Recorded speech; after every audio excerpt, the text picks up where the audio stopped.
Bonjour à tous et bienvenue dans ce nouvel envers du décor, nouvel épisode sur cette Val la Mer Story numéro 9, deuxième partie du coup de l'envers du décor concernant cette Val la Mer Stories. Aujourd'hui nous sommes au 4e jour de tournage, peut-être est-ce le dernier. Honnêtement c'est un peu ambitieux mais il me reste 10 épisodes à faire dont l'épisode 24, j'ai réalisé hier jusqu'à l'épisode 14, donc quand même 11 épisodes d'une journée, c'était assez intense.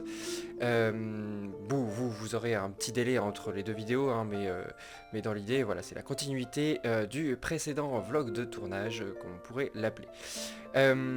Donc cet envers du décor, on va se concentrer sur la fin du tournage de cette Valamir Stories et puis je vous ferai certainement quelques petits points d'étape lors du montage et de la publication de celle-ci, avoir mes ressentis et peut-être aussi dans cette vidéo le bilan de cette 9e Valamir Story. Bien, je viens d'enregistrer les épisodes 15 et 16, ça a été assez laborieux j'ai trouvé, les mots ne me venaient pas tout de suite, mais bon peu importe, ça devrait passer avec la magie du montage j'imagine. En route pour l'épisode 17, donc dans cet épisode-là, si vous l'avez déjà écouté, attention spoiler, je dois décrire une grotte et je me suis dit que enfin, les descriptions en improvisation, c'est pas tout à fait facile.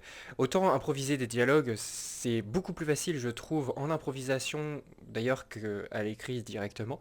Donc c'est un très bon moyen. Par contre, les descriptions, ça nécessite, pour qu'elles soient chouettes et précises, pas mal de vocabulaire. Alors, j'ai eu une petite idée pour poursuivre un peu cette expérience d'improvisation.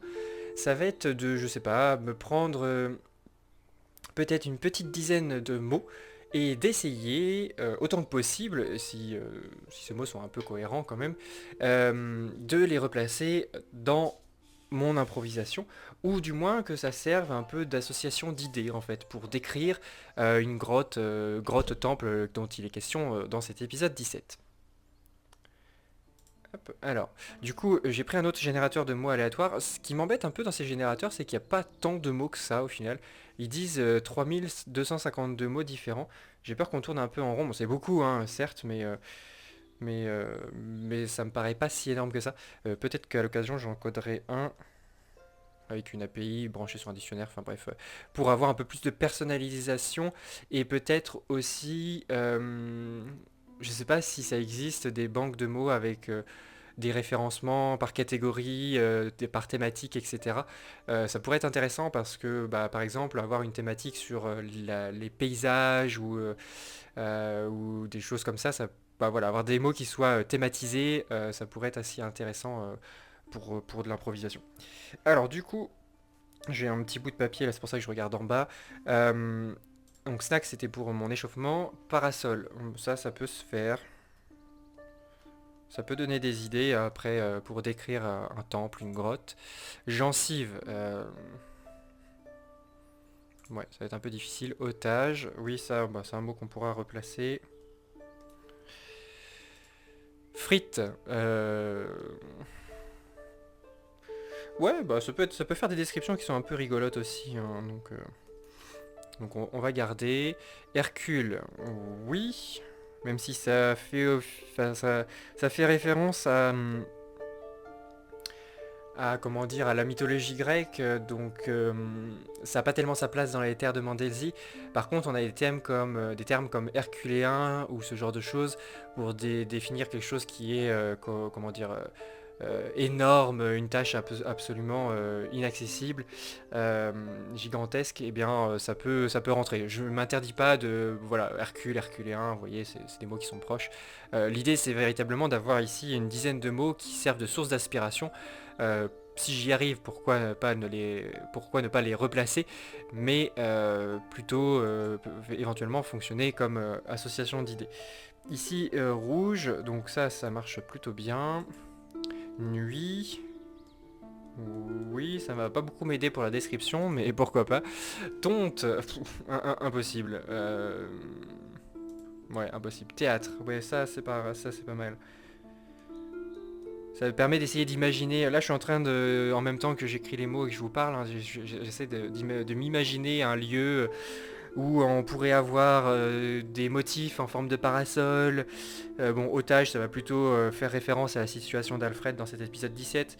Les frites, peut-être pas des frites proprement parler, mais pour décrire un temple, on pourrait avoir des grandes colonnes ou des choses qui sont très élancées et longues du coup comme des frites. Ou des tout petits motifs au contraire qui sont sur les parois et qui font penser à des frites, voilà.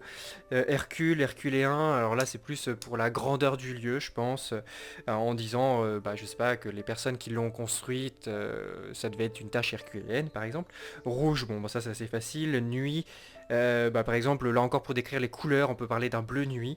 Et théâtre, là encore ça peut faire référence à la forme de ce temple.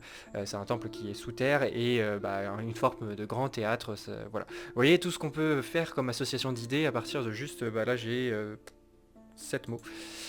Silicone, ça je suis pas sûr de le garder. Chandelier, oui, ça pourrait tout à fait être dans la description. Alors ça va plutôt être tel un chandelier, tel un machin. Il n'y aura pas vraiment de chandelier je pense dans ce machin, dans cette description. Recueillir, je préférais des noms quand même. Âge, façon, trembler. Ouais, trembler, c'est un verbe, mais ça peut être intéressant.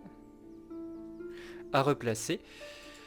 Et tronc, hop.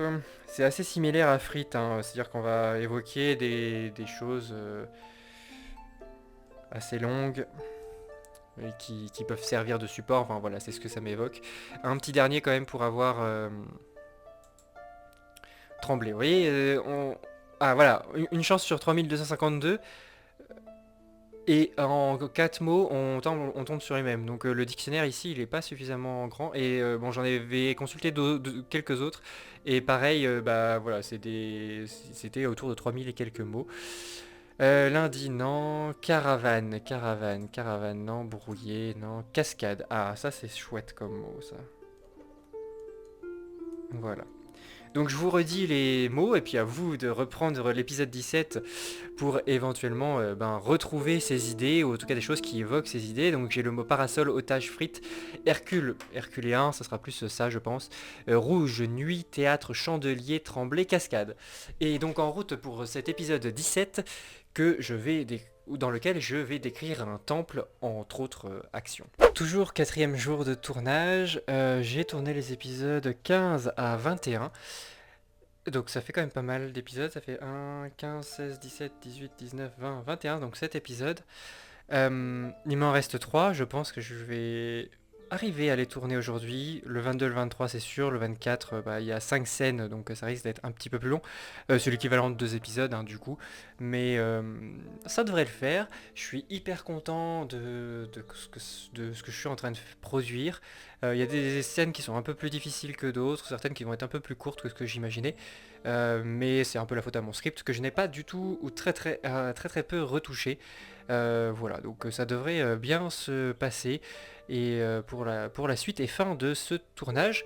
Une petite précision, dans la fin du coup de l'aventure, donc notamment dans le début de l'épisode 24, je devrais parler de la fameuse carte qui a été découverte sur l'île de Latny. Cette carte, je l'ai très rapidement dessinée, alors je sais pas si vous verrez très bien à la caméra. Voilà, à quoi ça ressemble, hein. Alors c'est juste pour me structurer les idées parce que imaginez un dénouement logique en lien avec cette carte, ça nécessite de la poser un peu sur le papier et d'avoir réfléchi en amont à ça.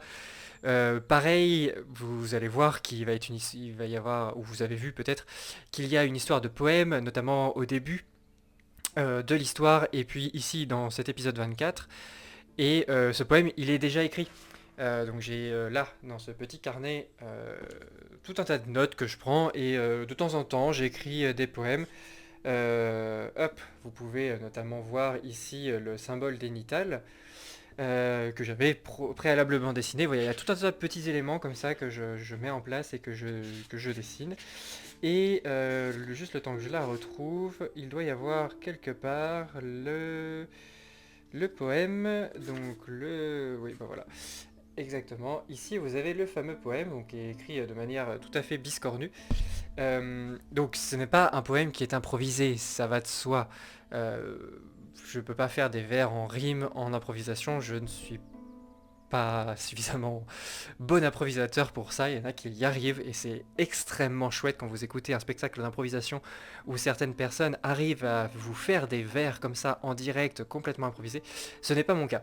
Euh, mais voilà, j'ai introduit cet élément et je vais le réutiliser ici dans l'épisode 24 où je l'ai réutilisé si vous avez déjà vu cet épisode et vous avez vu ou vous allez voir comment si vous n'avez pas encore écouté l'épisode.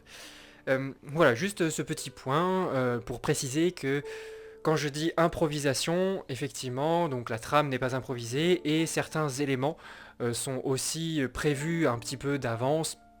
Je me suis pris des notes, vous voyez, par exemple, le symbole d'énital, c'est quelque chose que j'ai dessiné, la carte dont il est question dans cette aventure, je l'ai dessiné aussi, le poème, c'est pareil, et puis bien entendu, il y a tout le lore des terres de Mandelsi que j'écris au long cours, et que je me remémore à l'occasion ou auquel je fais référence quand les souvenirs me parviennent. Et ça m'arrive parfois de faire des pauses dans mes enregistrements pour dire ah oui tiens, faut que je reconsulte la fiche wiki de ce personnage-là, notamment Valamir, pour me remettre quelques idées. Je crois que je l'ai fait en début d'aventure. Ah oui, c'est dans cet ordre-là qu'il fait ses études, etc. Donc tous ces éléments qui sont faits au préalable, et pour le coup le travail sur le wiki et le lore, tout le lore des terres de Mandelsi, c'est quelque chose qui est fait au long cours. Bah voilà, ça vient aussi abonder en fait l'improvisation et ça fait une improvisation qui est quand même relativement guidée.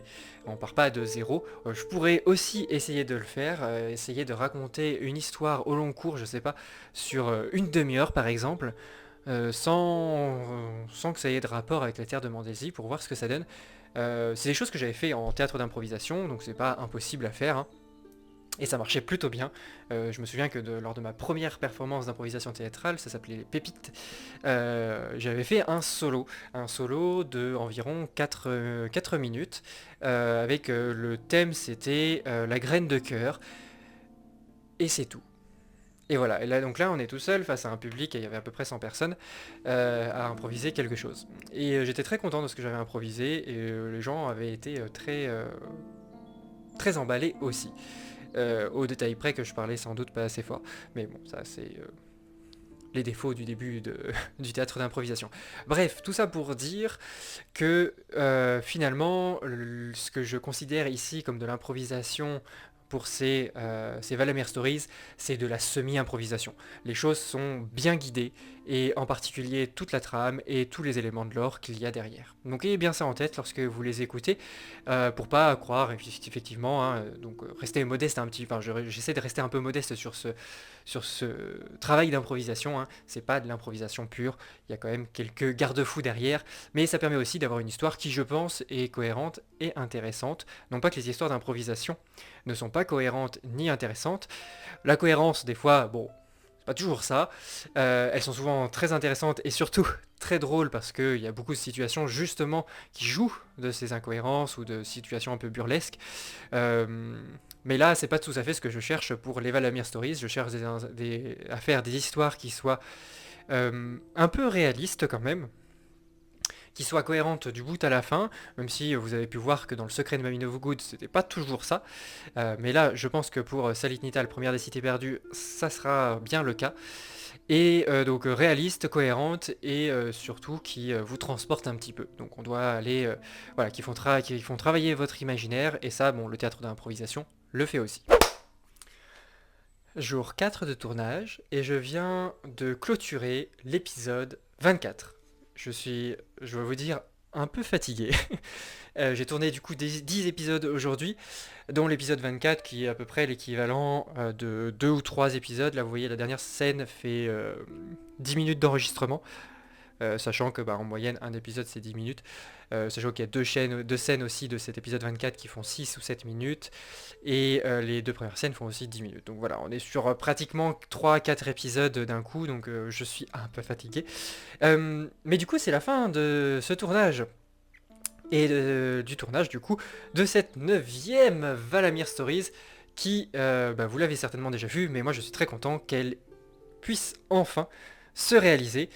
Un petit commentaire pour terminer, parce que les derniers épisodes, c'est vraiment le genre d'aventure que j'ai toujours voulu raconter. C'est-à-dire une aventure qui mêle à la fois l'exploration, l'aventure, la recherche archéologique, les mystères anciens, etc., qui sont liés au monde que je dépeins, c'est-à-dire aux terres de Mandelsi, et une intrigue un peu plus géopolitique. Et donc, l'aventure que je souhaite raconter depuis le début des Valemir Stories, c'est vraiment l'intrication entre les deux. La toute première Valemir Stories, c'était quelque chose d'un peu plus de l'ordre de la mission secrète, de la géopolitique. La deuxième, on était pleinement là-dedans aussi, avec le retour de l'opération Papillon. La troisième Valemir Stories, on était complètement sur le récit d'aventure. Donc il n'y avait pas tellement d'intrigue policière ou géopolitique derrière. Euh, la Valamir Stories de l'année dernière, donc qui portait le numéro 7, parce qu'il y a eu quelques petits récits annexes entre-temps, dont un récit qui pouvait plutôt s'apparenter à une romance. Celle de l'année dernière, c'était plus quelque chose de l'ordre de l'aventure policière. Et cette année, j'arrive enfin, après du coup 5 ans de récit, parce que la première Valamir Stories a été publiée en décembre 2020, à vous produire une aventure telle que je l'imaginais dès le départ, c'est-à-dire ce récit mêlant la découverte archéologique avec des intrigues géopolitiques, et c'est exactement ce que je veux faire des Valamir Stories maintenant. Euh, le premier livre auquel je fais référence beaucoup dans cette Valamir Stories, hein, quand je parle des événements de l'année dernière, hein, je sais que je l'ai répété beaucoup de fois, c'est les événements du livre 1. Pourquoi je ne l'ai pas fait en improvisation? Parce que je veux un livre qui soit vraiment très complet et qui introduise l'univers des Terres de Mandelsi parfaitement, qui introduise l'aventure d'Alfred Valamir parfaitement et ses personnages principaux parfaitement également. Sachant que dans les personnages principaux, on aura dans ce premier livre qui est en cours d'écriture, hein, j'ai écrit 3 chapitres sur je sais pas combien. Bref, dans les personnages principaux, on a bien sûr Alfred Valamir, Anita Vudge et Pablo Deluda. Donc c'est vraiment les personnages principaux qui seront introduits dans ce livre 1 qui sortira un jour, je sais pas quand. Je peux pas vous donner de date parce que ça dépend de mon rythme d'écriture, mais là c'est vraiment, faut que je me penche je m'arrête un peu pour l'écrire. Il y a d'autres personnages qui seront introduits plus tard, notamment dans le livre 5 avec Justine de Salami. Et puis, voilà, il y a plein d'autres choses qui viennent. Comme je l'ai déjà évoqué dans certains posts de blog, euh, à peu près des synopsis pour les 15 premiers volumes des Cités Perdues, hein. Pour rappel, c'est une aventure qui doit se dérouler en 42 livres. Il y en a déjà 4 du coup qui sont faits et quelques autres qui sont en cours, qui ont quelques bribes de chapitres. Certains ont des scénarios qui sont complets, qui ne demandent plus qu'à être écrits et pour ça il me faudrait juste du temps. Voilà. Toujours est-il que ce tournage de la Valamir Stories numéro 9 est terminé. On va pas s'arrêter tout de suite dans la vidéo puisque je vous ferai un autre point en cours de montage et probablement un dernier petit point une fois que la Valamir Stories aura été publiée pour faire juste une synthèse de ce qui s'est passé au cours du mois de décembre et que là, en ce 14 novembre, je ne connais pas encore. Bien, je suis toujours dans la partie montage de cette 9e Valamir Stories. On est le 7 décembre, du coup la diffusion a commencé, j'ai commencé à avoir quelques petits retours qui sont un peu moins bons que l'an passé, on va pas se mentir. Mais bon, on fera peut-être un bilan en fin de vidéo à ce sujet-là. Juste là, je venais de clôturer le découpage, donc dérochage de l'épisode 12, qui se fera en 3 scènes. Les 2 premières sont plutôt bonnes et la troisième, je l'ai trouvée vraiment super bonne. Elle fait à peu près 3 minutes 30, 4 minutes. Et sur ces 4 minutes, en fait, j'ai juste coupé des blancs. Quelques blancs, pas beaucoup, j'en ai laissé, enfin, si vous l'avez vu, vous comprendrez pourquoi, j'ai laissé quelques blancs. Franchement, c'est l'une des premières fois où je me dis, waouh, j'ai improvisé ça sur 4 minutes, c'est super cohérent. Il y a du vocabulaire qui me plaît beaucoup parce que on a un vocabulaire qui n'est pas forcément très soutenu mais qui est assez élaboré. Et c'est peut-être l'une des premières fois dans les Valamir Stories, à l'exception de la numéro 3 je crois, où on a un focus si important sur les pensées du héros principal, Alfred Valamir. Et j'ai trouvé que bah voilà, enfin, je m'en étais pas rendu compte quand je l'ai enregistré, où je m'étais pas posé en tout cas pour m'en rendre compte quand je l'ai enregistré. Mais là, pour le coup, en le réécoutant, en faisant le découpage, qui s'est fait genre en 5 minutes quoi, parce que j'ai juste écouté la scène, j'ai copié deux trois tout petits trucs de Nemo en trop et tout ça. Mais globalement, il n'y avait rien à changer quoi. Et bah, la scène du coup que vous allez voir dans la troisième partie de l'épisode 12, elle est totalement improvisée et quasiment identique à ce que j'ai enregistré. Voilà, c'était juste pour faire un point sur ça, parce que bah, c'est important de se dire aussi des fois quand il y a des choses qui sont cool, et là ça en fait partie. Bien, on se retrouve pour cette fin d'envers du décor et pour faire un petit bilan sur la diffusion de Salinital, première des cités perdues, hein, puisque le dernier épisode a été publié le 24 décembre et que nous sommes aujourd'hui le 3 janvier 2026. Et eh bien, c'est assez moyen. Je vais juste passer ici sur mon écran. C'est assez moyen, on va dire, hein. Il n'y a pas eu beaucoup de visionnage par rapport à l'an dernier, enfin beaucoup moins. Au total, on doit être sur un peu moins de 300. Hop, si je vais dans mes données analytiques. Sur le mois donc de décembre 2025, on est sur 305 vues. Alors que si je vais en mode avancé pour pouvoir avoir des statistiques un petit peu différentes, et que je vais donc sur une période personnalisée du 1er décembre 2024 au 31 décembre 2024, on était l'an passé sur quelque chose d'un peu plus important avec plus de 1600 vues. Donc vous voyez, voilà, on n'est pas du tout dans les mêmes ordres de grandeur.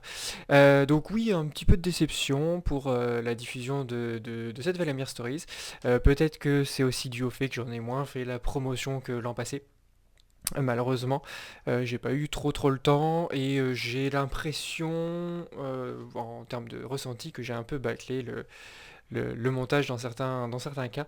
Manque de temps encore une fois, donc j'ai fait un peu mon montage au minimum. Du coup, bon, ça m'a pas convenu tout à fait.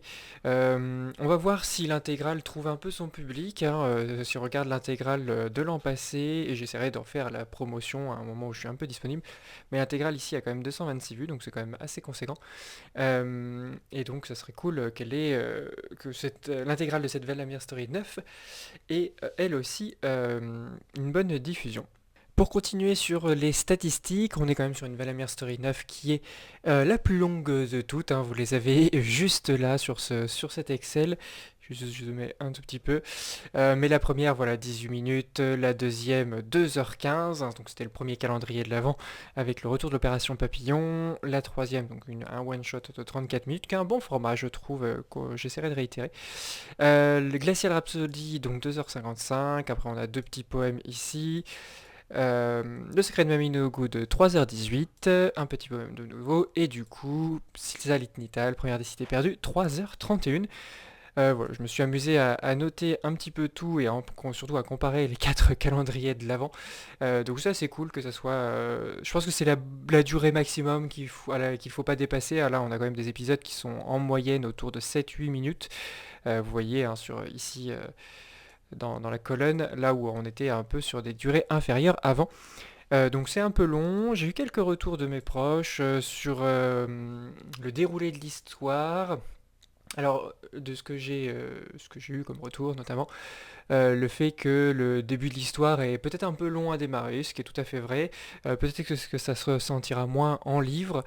Ça prend son temps un peu au début et ça pourrait accélérer un peu ou en tout cas avoir un peu plus de péripéties.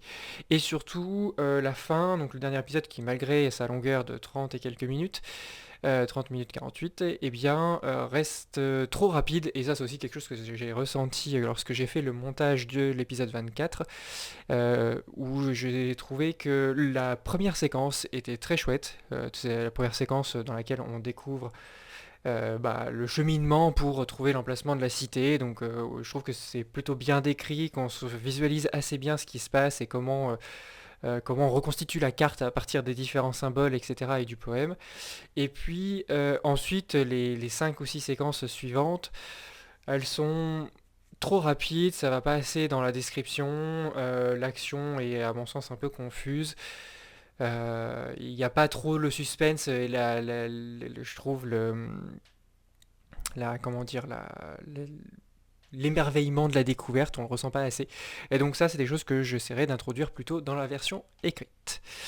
Voilà pour cette Valamir Stories numéro 9 et pour ce deuxième envers du décor. J'espère dans tous les cas que cette histoire vous aura plu pour ceux qui l'ont regardé jusqu'au bout. Pour ceux qui ne l'auraient pas encore regardé, l'intégrale va arriver courant du mois de janvier.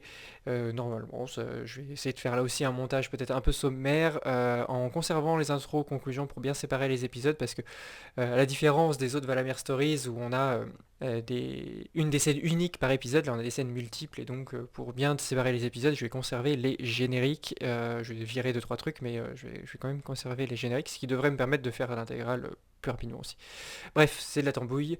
On se retrouve donc courant de l'année 2026 pour de nouvelles Valamir Stories et dès ce mois-ci pour un petit truc particulier que j'ai appelé Capsule et que je vous laisserai découvrir dans un autre envers du décor. Allez, merci d'avoir suivi cette vidéo et à très bientôt donc pour de nouvelles aventures en terre de Mandelzy.